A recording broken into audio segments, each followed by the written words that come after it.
Me llamo Iván Ledesma, tengo 31 años, y si estoy contando esto es porque ya no me queda otra forma de sacármelo de encima. No lo hago por likes ni por morbo. Lo escribo como quien deja una nota debajo de la puerta antes de irse para siempre de un lugar. Trabajé casi 4 años en una farmacia de 24 horas en la periferia de Hermosillo, de esas que nunca cierran y que por la madrugada huelen a desinfectante, cartón húmedo y café recalentado. El turno nocturno te acostumbra a vivir en piloto automático. A partir de la 1, los clientes se vuelven raros, el insomne que compra vitaminas, el padre con el niño ardiendo de fiebre, el borracho que jura que necesita algo para la presión y no recuerda su nombre. Entre una cosa y otra, uno se mantiene ocupado con inventarios, anaqueles, caducidades y pedidos. La mente se vuelve mecánica, y por lo mismo, cualquier detalle fuera de lugar se siente como una piedra en la boca. En mi segundo año, empecé a notar algo que al principio parecía un error del sistema. En nuestra tienda había 3 cajas, pero la caja 2 era la que menos se usaba porque el lector de código de barras estaba medio flojo y la charola del dinero se trababa. Aún así, una madrugada, mientras acomodaba sueros en la bodega, escuché el pitido limpio del escáner, ese bip seco que no confunde con nada. Miré el reloj, 2:17. Salí al área de cajas esperando ver a mi compañera cobrando, pero el mostrador estaba vacío. Ni cliente, ni bolsas, ni manos. Solo la pantalla encendida con el fondo azul del punto de venta y el reflejo de los tubos de luz. Pensé que quizá el lector era sensible, que algún movimiento lo activaba. Volví a la bodega y lo olvidé, hasta que al día siguiente, a la misma hora, escuché el pitido otra vez. La tercera noche ya no fue casualidad. A las 2:17 exactas, el sistema registró un escaneo en caja 2. El historial mostró un artículo que no tenía sentido, un analgésico genérico de los que casi nadie compra suelto. Lo extraño fue que el movimiento aparecía y desaparecía al minuto, como si alguien lo borrara desde adentro. No quedaba ticket, no quedaba venta. Solo un registro fantasma. Le dije al supervisor en la mañana. Él soltó una risita y me habló de reiniciar el equipo, de falsos contactos, de humedad. Lo revisamos todo, cables, lector, configuración, hasta cambiamos el escáner por uno nuevo.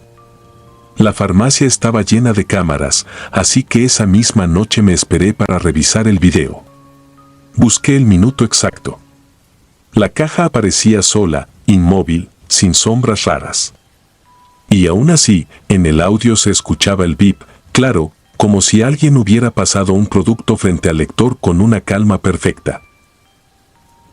No me dio miedo de inmediato. Fue otra cosa, una incomodidad lenta, parecida a cuando descubres que alguien ha estado entrando a tu casa sin forzar la puerta. La idea se te pega en la nuca y no se quita. La primera vez que oí hablar de algo fue por un cliente.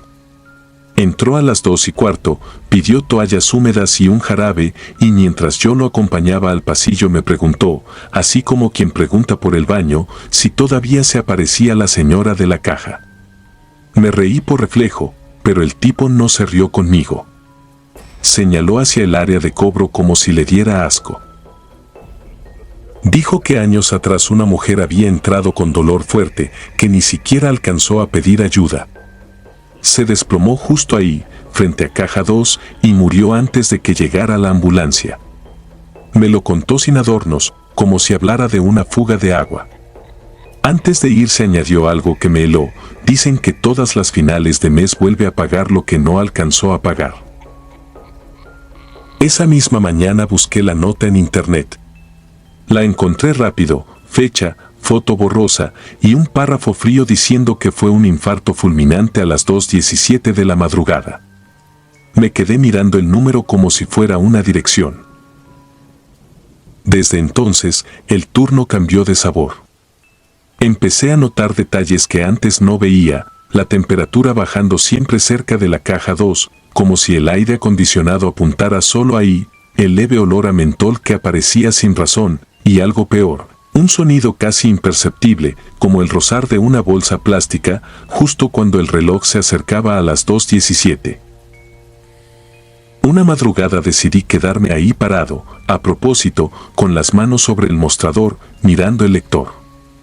No quería ver fantasmas. Quería quebrar la idea de una vez. El reloj llegó a las 2:16 y sentí el cuerpo ponerse tenso sin que yo lo ordenara. A las 2:17 exactas, el bip sonó tan cerca que me vibró en los dientes. Y entonces lo vi. No una mujer completa, no una cara.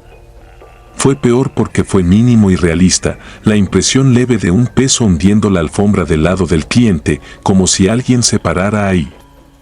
El aire se volvió más frío y el lector marcó otro bip, seguido de otro, como cuando alguien pasa dos productos. En la pantalla aparecieron artículos que yo conocía de memoria: analgésico, agua, un ungüento para el pecho. Cosas de dolor, de urgencia. El sistema intentó generar el total y se detuvo. Como si la venta no pudiera terminar. Alcé la mirada por reflejo, esperando ver a alguien. En el vidrio de la puerta automática, que da a la calle, se formó un reflejo que no era mío, la silueta de una persona encorvada, con una mano levantada a la altura del pecho, como si apretara algo contra sí. Fue un reflejo de segundos, suficiente para que mi estómago se hundiera. Di un paso atrás y choqué con el estante de dulces. Cuando volví a mirar, el piso ya no estaba hundido. La pantalla parpadeó y el registro se borró solo, dejando la caja limpia como si nada. Pero el verdadero golpe vino después. En la charola del dinero, que yo había dejado cerrada con llave, había una moneda antigua, opaca, de esas que ya no circulan. Pegada a ella, como por estática, venía una etiqueta de precio arrancada a la fuerza. En letras pequeñas se alcanzaba a leer una fecha, la misma de la nota del periódico. No renuncié esa noche. Ni la siguiente. Seguía yendo por necesidad, y porque parte de mí quería comprobar que no estaba perdiendo la cabeza.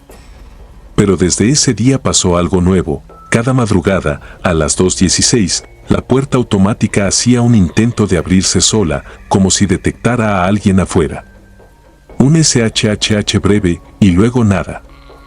Y a veces, si me quedaba cerca, escuchaba una respiración corta, contenida, como de alguien aguantando el dolor. A las 2 semanas pedí cambio de turno. El gerente me miró como si ya supiera, me dijo que no había cupo y me recomendó dormir mejor. Esa misma noche, a las 2:17, el sistema registró una venta completa por primera vez. Se imprimió un ticket. Yo lo tomé con las manos temblándome. La venta decía pagado en efectivo. Total, una cantidad absurda, exacta, sin centavos. La caja se abrió sola con un golpe seco. Dentro no había billetes. Solo la misma moneda vieja y algo que me dejó vacío, una receta médica doblada, manchada, con un nombre escrito a mano. Era el mío. No volví al día siguiente. Cambié de número, de ruta, de todo. Pero aún hoy, cuando me despierto en la madrugada y miro el reloj sin querer, a veces marca 2:17 y escucho en mi cabeza ese bip perfecto, como si alguien, en algún lugar, siguiera intentando terminar una compra que nunca debió empezar.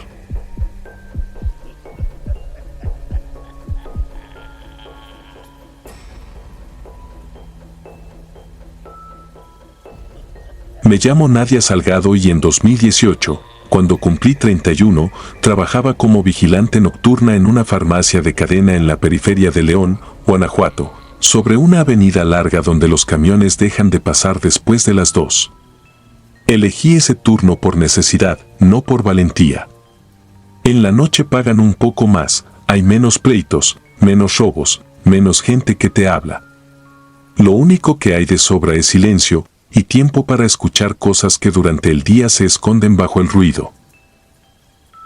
La farmacia cerraba al público a medianoche. A partir de ahí, solo quedábamos 3, Maritza, que se quedaba en el mostrador con el sistema, Rafa, auxiliar que acomodaba pedidos atrasados, y yo, moviéndome entre la entrada, el pasillo de perfumería y la zona de bodegas. Era un lugar limpio, iluminado con esa luz blanca que te hace sentir despierta aunque estés muerta de sueño. Aún así, a esa hora la claridad no te protege, solo te deja ver mejor lo que no debería estar. Esa madrugada, cerca de las 2:07, vi en mi celular la notificación del sensor de la puerta automática. Un acceso abierto que no debía existir porque el sistema se bloquea con llave digital y, cuando falla, suena una alarma breve. No sonó nada. Solo el mensaje y una vibración corta. Caminé hasta la entrada y me detuve frente al vidrio. La calle estaba vacía, seca, quieta, como si alguien hubiera apagado la ciudad. Ni un perro, ni un coche, ni el zumbido de un Oxxo cercano. Nada. Revisé el marco metálico, el botón de emergencia, el lector. Todo normal. Volví adentro con una incomodidad difícil de explicar. No era miedo, todavía. Era esa sensación de que alguien te observa sin estar frente a ti. Me quedé unos segundos mirando el reflejo en el cristal de la puerta. Juro que vi una sombra atrás de mí, como si alguien hubiera cruzado por el pasillo. Volteé rápido. No había nadie. No quise alarmarlos, pero Maritza lo notó. Me preguntó si todo bien y yo solo asentí. A veces, cuando uno trabaja de noche, se convence de que cualquier cosa extraña es cansancio. Así se sobrevive. Pasaron 10 minutos y entonces ocurrió lo que todavía me cuesta repetir sin que se me seque la garganta. Maritza levantó la vista del monitor y se quedó congelada. Rafa también. Yo seguí su mirada y vi a una mujer adentro, ya dentro de la farmacia, parada justo donde comienza el tapete negro de la entrada. No vi cómo entró. No escuché el motor de la puerta, ni el golpe suave del vidrio. La mujer era mayor, quizás 70, pero caminaba firme. Traía un suéter claro, el cabello recogido, y un rostro que no parecía enfermo, sino decidido. No miraba alrededor como alguien perdido. Nos miraba a nosotros como si ya supiera dónde estábamos desde antes de entrar. Me acerqué con calma, con esa voz profesional que uno usa cuando sospecha que la persona puede estar desorientada. Le pregunté si necesitaba ayuda. No contestó. Solo giró la cabeza hacia Maritza, como si yo no existiera, y avanzó directo al mostrador. Ahí, sin levantar el tono, dijo una frase que nos dejó a los tres inmóviles. Pídeme un taxi, Maritza. Ya sabes a dónde. Maritza abrió la boca, pero no le salió nada. No era una reacción exagerada. Fue un bloqueo real, como si su cuerpo hubiera entendido el peligro antes que su mente. La mujer siguió, más precisa, casi como leyendo una nota. Calle Pino Suárez, número 124, casa con portón verde. No te hagas. Tú sabes. Yo sentí que la piel se me erizaba bajo el uniforme. Esa dirección no era cualquiera. Yo la había escuchado una vez, de rebote, cuando Maritza mencionó dónde vivía porque se le había descompuesto el camión. Nadie más. Rafa no tenía por qué saberla. Y esa mujer, menos. Maritza tragó saliva y por fin logró decir que no tenía cómo pedir taxi, que ahí no manejábamos eso. La mujer no se alteró. Solo cambió la expresión. Se le endureció la mandíbula y sus ojos se clavaron en Maritza con una presión difícil de describir, como si la obligara a obedecer. Si puedes, dijo. Siempre puedes. Y no te conviene negarte. No fue la amenaza lo peor, sino el modo. No sonaba a señora pidiendo ayuda. Sonaba a algo usando una boca humana para pronunciar una orden. Me acerqué más, poniéndome a un lado del mostrador para interponerme. Le pedí su nombre, su identificación, cualquier cosa. En ese instante, la mujer giró hacia mí por primera vez. Me miró como si me conociera de años y sonrió apenas una curva mínima que no llegó a los ojos. «También tú», murmuró. «Tú también firmaste». Yo no entendí. Nadie firmó nada. Pero en cuanto lo dijo, recordé algo que había visto semanas antes, un formato de recepción de turno, una hoja que siempre aparecía doblada en la carpeta, con mi nombre escrito en una letra que no era mía. Yo lo atribuía a que alguien del día lo llenó por prisa. Esa noche, esa frase me lo devolvió como una puñalada. La mujer dio media vuelta y se dirigió a la puerta. No caminó rápido. No tuvo prisa. El vidrio se abrió sin ruido, como si la farmacia la reconociera, y salió. Salimos detrás, primero yo, luego Rafa con la linterna, luego Maritza temblando. Afuera no había nadie. Lo repito, nadie. La avenida seguía vacía como una foto vieja. Ni siquiera se escuchaban los insectos. Revisamos las esquinas, la banqueta, la parada de camión. Nada. Era imposible que una persona mayor se desvaneciera así, sin pasos, sin sombra, sin tiempo. Regresamos y fui directo a las cámaras. Busqué la grabación del acceso. En el video, la puerta nunca se abrió. No hubo silueta entrando. No hubo nadie. Solo aparecíamos nosotros, dentro, mirando hacia la entrada, y luego, de pronto, los tres retrocediendo como si algo nos hubiera invadido el espacio. Como si el miedo hubiera entrado solo. Durante la semana siguiente, a las 2:07, la notificación del sistema volvió a vibrar en mi celular. Acceso abierto. Cada madrugada. Sin alarma. Sin movimiento visible en cámaras. Pero el sensor marcaba presencia. La última noche que trabajé ahí, antes de que pidiera cambio, encontré en la carpeta de turno un papel nuevo. Era una receta médica vieja, amarillenta, con un nombre escrito arriba. El mío. No con mi letra, pero perfectamente legible. Y debajo, como indicación, una sola frase. Recoger a las 2:07. Presentarse sola. Esa madrugada me quedé en el mostrador, sin despegar la vista de la puerta. A las 2:07, el vidrio se abrió sin sonido. Y del otro lado, en el reflejo, no vi a una mujer. Vi mi propia silueta parada en la entrada, mirándonos desde afuera, como esperando que por fin yo saliera a cumplir lo que, según esa cosa, ya había firmado. Suscribirte y darle like ayuda mucho a este canal. Si ya has escuchado mi contenido antes, te ha gustado y estás disfrutando lo que escuchas en este sector, te agradeceré que presiones el botón de suscribirse. Sin más interrupciones, continuamos.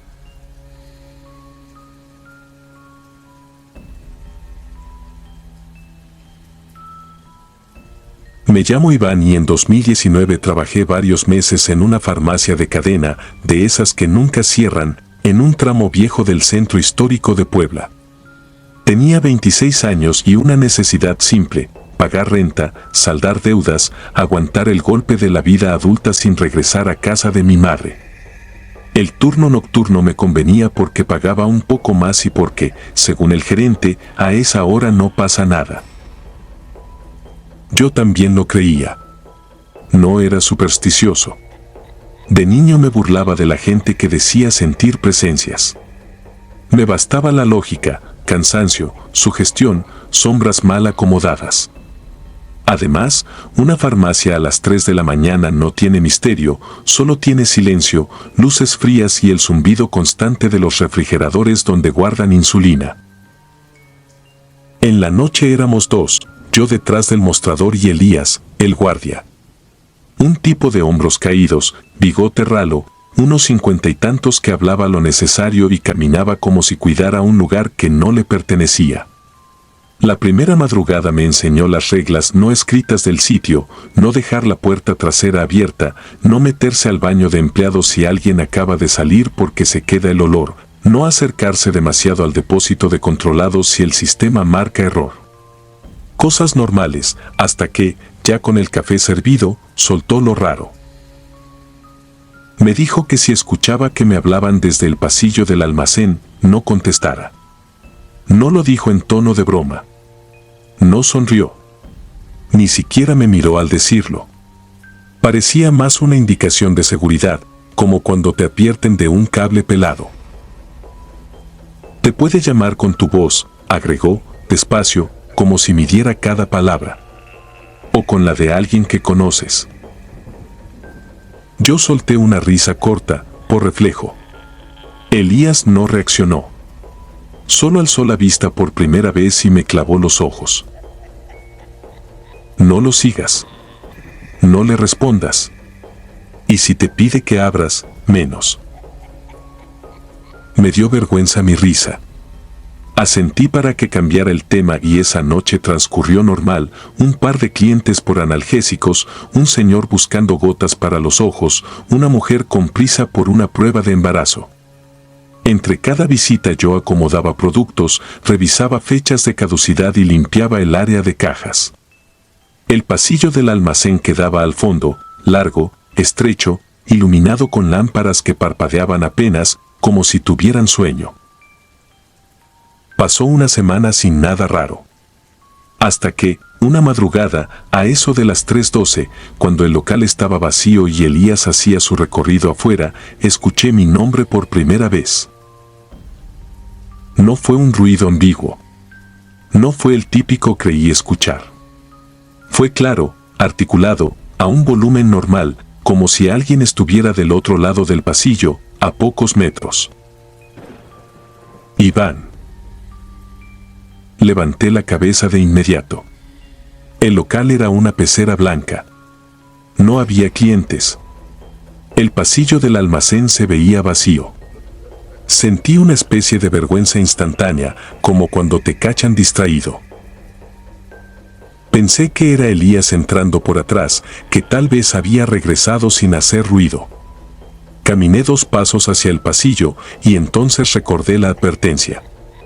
Me detuve con una sensación absurda, infantil, de estar a punto de romper una regla importante. No contesté. El silencio que siguió fue más pesado que antes, como si el aire se hubiera espesado. Volví al mostrador, fingiendo normalidad, y me concentré en una lista de inventario para no pensar. 2 minutos después, lo escuché de nuevo, solo que más cerca, como si el que hablaba ahora estuviera a la mitad del pasillo. Iván, ven. Ahí se me heló el estómago. Porque no sonaba como amenaza. Sonaba como urgencia. Como si alguien necesitara ayuda de verdad, pero estuviera tratando de no hacer escándalo. Y lo peor fue lo siguiente: entre la segunda frase y el silencio, escuché un detalle mínimo, una forma de respirar, una pausa específica. Era mi manera de hablar. Me fui hacia el cuarto de descanso. Cerré la puerta sin hacer ruido y me quedé parado, con la espalda pegada a la pared. Quise convencerme de que era el sistema de audio, alguna interferencia, la radio del guardia, cualquier cosa. Entonces llegó el golpe, un sonido seco desde el almacén, como una caja pesada cayendo desde una repisa. Mi cuerpo se movió por instinto. Tomé la linterna, abrí apenas la puerta del descanso y asomé la cabeza. El pasillo estaba igual de vacío, igual de largo, igual de frío. Las lámparas no parpadeaban. Estaban fijas, demasiado fijas. Como si alguien hubiera ajustado el ambiente para que nada distrajera. Avancé despacio hasta la puerta del almacén, la de metal con una ventanita opaca. Puse la mano en la manija y ahí sentí algo que no sé explicar con lógica, una presión en el pecho, como si alguien me empujara desde adentro sin tocarme. Me quedé inmóvil. Sin entrar. Sin abrir. Solo escuchando mi respiración rebotando en el pasillo. Atrás, desde la sala principal, se oyó el timbre de la puerta automática. El sonido me salvó.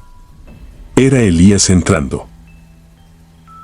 No tuve valor de contarle esa noche. Pero al día siguiente él me miró con calma y me preguntó si ya me había llamado el del pasillo. Me quedé frío y ahí sí se lo conté. No se sorprendió. Ni un poquito. A mí me habló meses, me dijo. A veces con mi voz.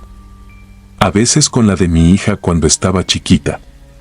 Lo que busca es que le contestes, porque con eso le das permiso. Le pregunté qué era. Elías se encogió de hombros.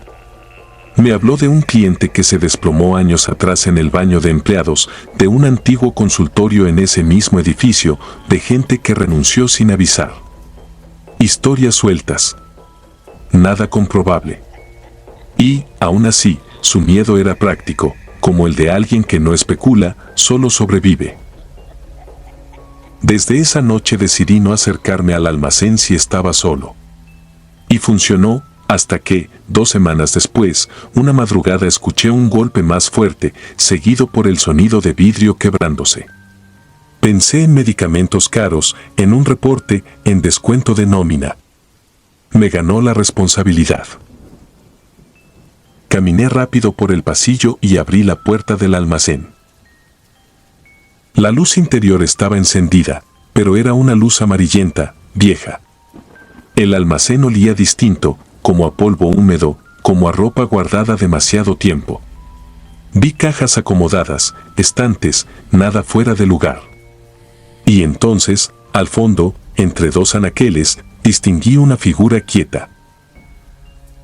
No era una persona. No tenía volumen normal. Era como una sombra recortada, más oscura que la oscuridad, parada donde la luz debería alcanzarla. Lo que me destruyó la calma no fue verla, sino escucharla respirar.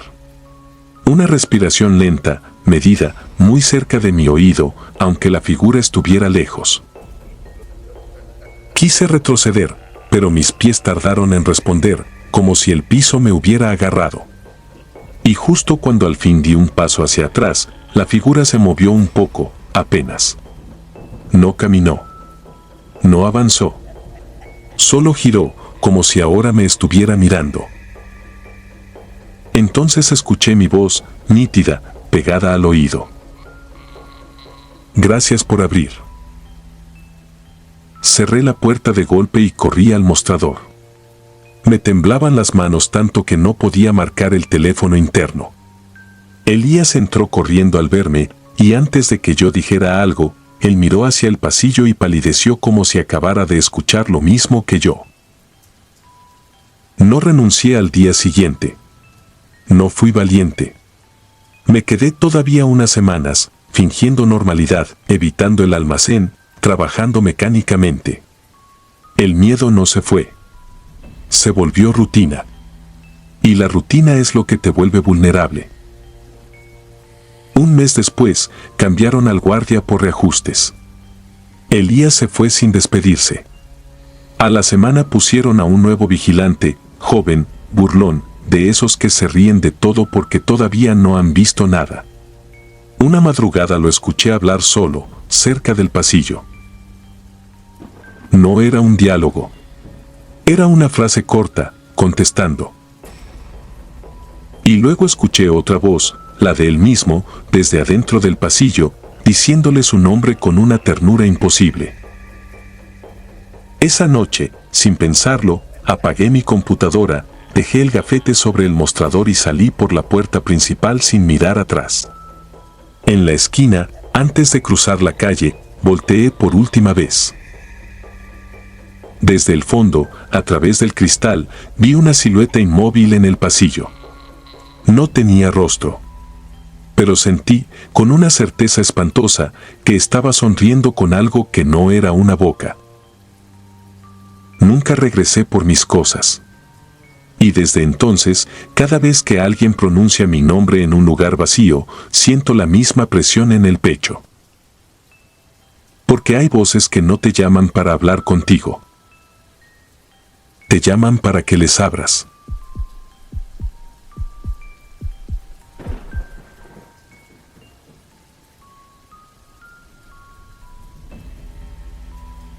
Me llamo Lorena Ibarra, y si hoy puedo contar esto es porque, por pura terquedad o necesidad, seguí yendo a trabajar cuando lo sensato era renunciar.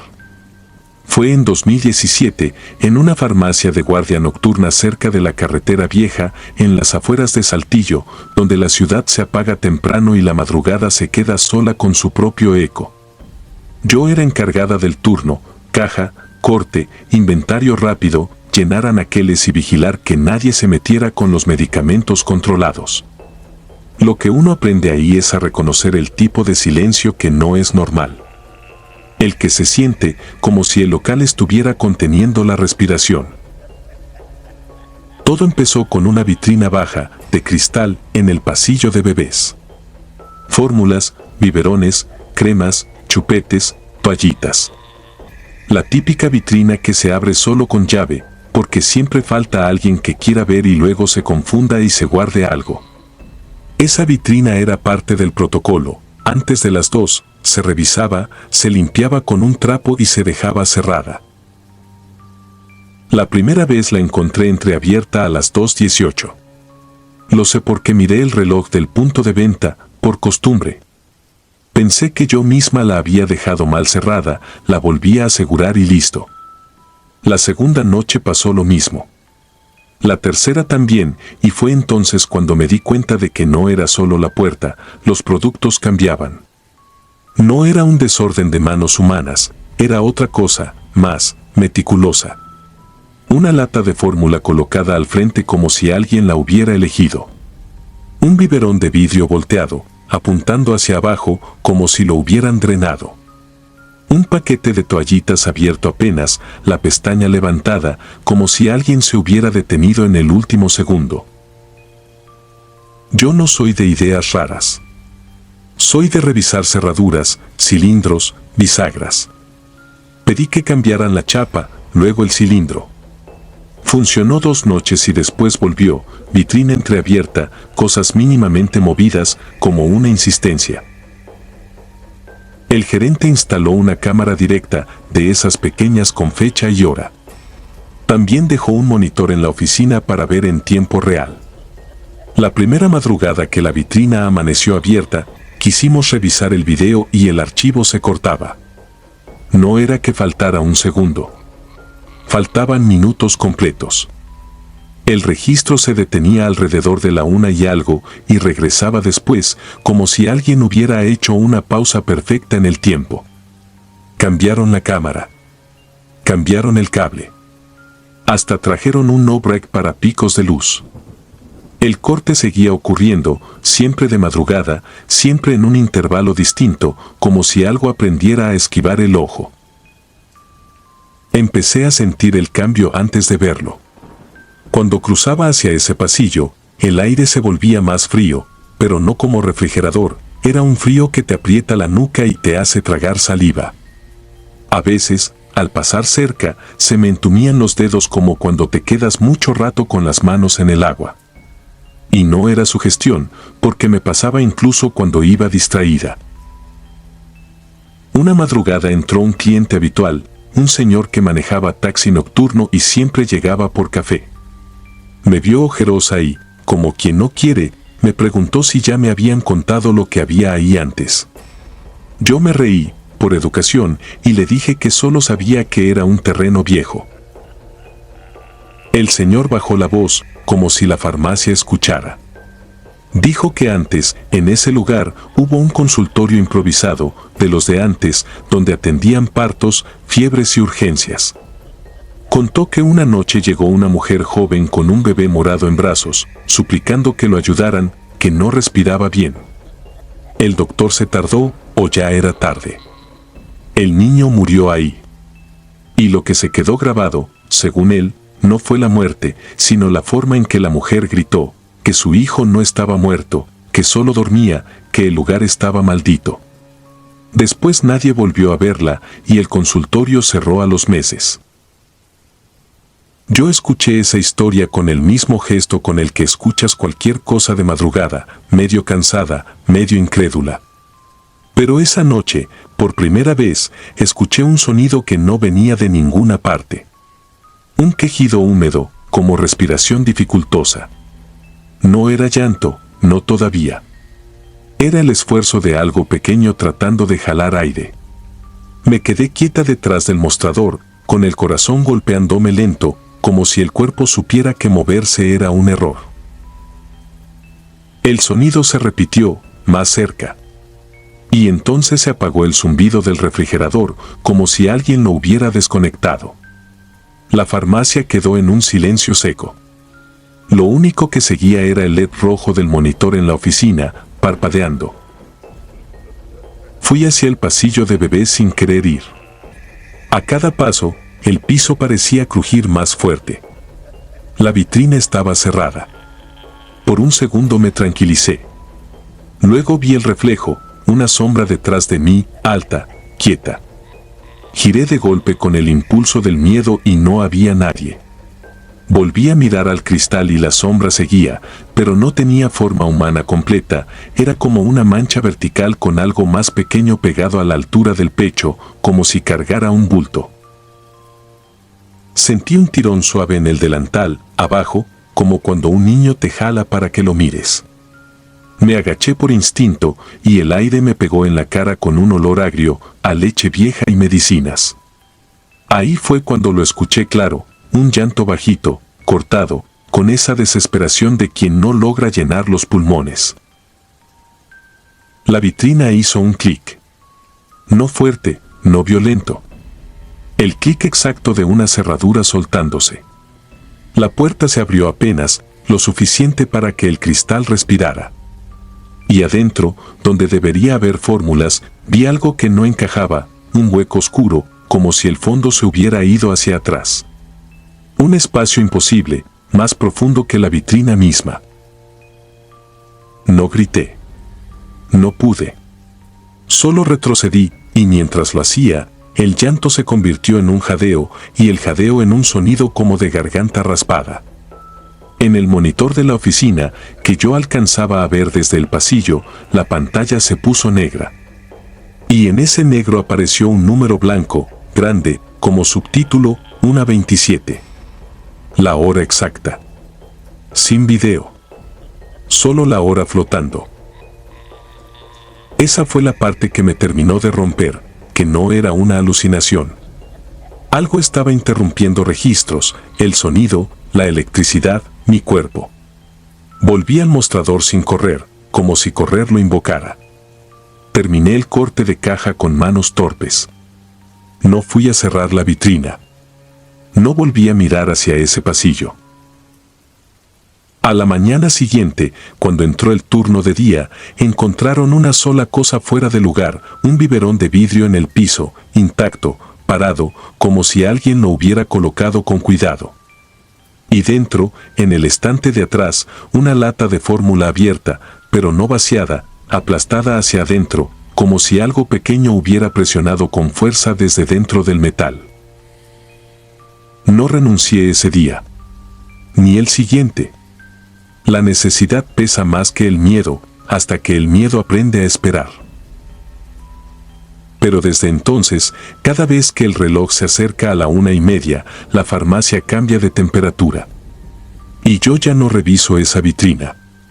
Solo la observo desde lejos, apretando las llaves en la mano, con la certeza de que lo que está ahí no busca robar. Busca repetir. Y alguna madrugada, cuando la puerta se abra más de lo que debe, ya no va a ser para acomodar productos. Va a ser para salir.